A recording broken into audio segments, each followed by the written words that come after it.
Hello everyone, you're welcome to the Tailor's Hub. So in this video I'll be showing you how I make this cow necklined dorman sleeve blouse with a turtleneck.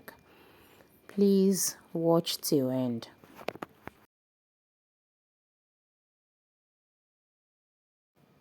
Alright, so to cut this blouse, the first thing I did was to cut the back block first. Okay, so I measured the exact shoulder, added the length of the sleeve and then the width of the sleeve. Then I measured the length of my armhole and all the vertical measurements where my bust, waist and the hip is going to be measured. So I measured the bust, I added my sewing allowance and I connected it to the arm. Remember, it's a dorman sleeve. Then I measured the waistline with the sewing allowance, the under bust first, then the waistline, and then the hip. It's just a very simple blouse.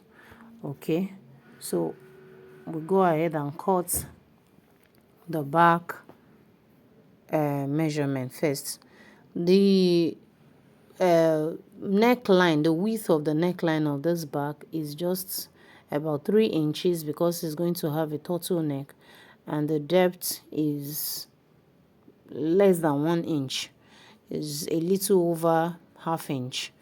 Okay, so and that's about that. So that's, we are going to split the back just at the center there and add a loop, and then we're going to use button. So the next thing I do is to transfer the back to a paper.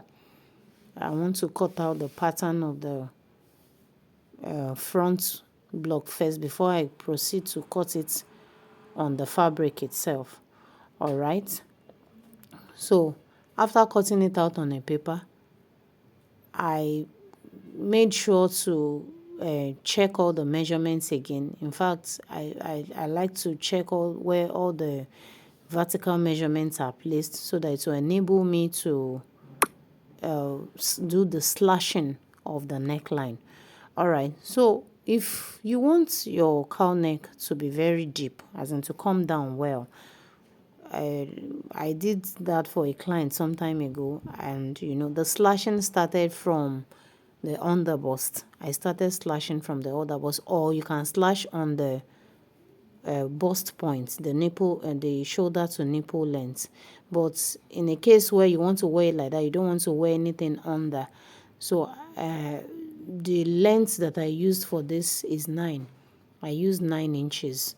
Okay, I also, then the 9 I divided from the 9 inches I divided it into 3 places. Also, you know that we have cut the sleeve together with it, so measure your shoulder so that the slashing doesn't extend the shoulder. Okay, so I rule out the shoulder line. Okay, so then and I slashed it up to the shoulder line. All right, so now I spread it out by 3 inches. I'm going to spread it out because I want it to come down well, and I taped it down. All right, I slashed the 3 places. That means I have like additional now 9 inches up. So after slashing, you notice that there's a folding here. It's not relaxed, probably because the sleeve was cut together with it. So what I did was to fold the fold in that place that is folded. I fold it down. So by the time I placed it on my fabric, whatever is folded down, I'm going to add it. It's going to be added to it at the upper part. So then and I go ahead and cut it. So when I got to where the excess fabric was, the excess and the paper where it was folded in, I added that measurement. I think it's about 4 inches, 2 down on both sides. So I added that 4 inches as the neckline I remove my 3 inches, from it as a neckline, because I have to cut out the neckline because of the, part of the front, a little of the front is going to extend into the collar. So that's about that. So I notch the neckline where the points where the neckline, where it's going to be joined to the back. All right. So this is it. This is it. All right. So we'll just go ahead and cut all the necessary. I'm not going to use interfacing for this. It's not going to have any lining. So what I'll do is to cut a stripe, something like a stripe, like when you cut as a bias cut. Okay, so in order to use it, to tape it, so then I go ahead and slash that back where the button is going to stay. So now, like I told you earlier, I'm going to cut a stripe, a tiny stripe, not so tiny anyway, that we're going to use to tape the neckline at the back, and also use to sew a loop for the button. Okay, so this is it. I cut, a little portion that will be needed to, tape that back, and then that's it. Then this is the loop. All right, so that's about that. Then we'll go ahead and cut the collar. You see the way I folded my collar? I like to fold it like a bias fold like this, so it sits very well on the neckline.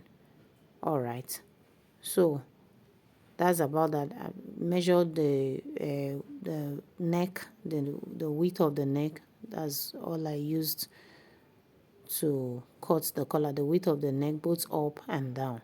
So here we are. I've joined the shoulder, the back to front. So I cut another pieces to do the turn up. All right, so now I've joined the back using the stripe, also done the loop, as you can see. All right, so that's about that. Okay, now the turn up is joined to the front already, as you can see.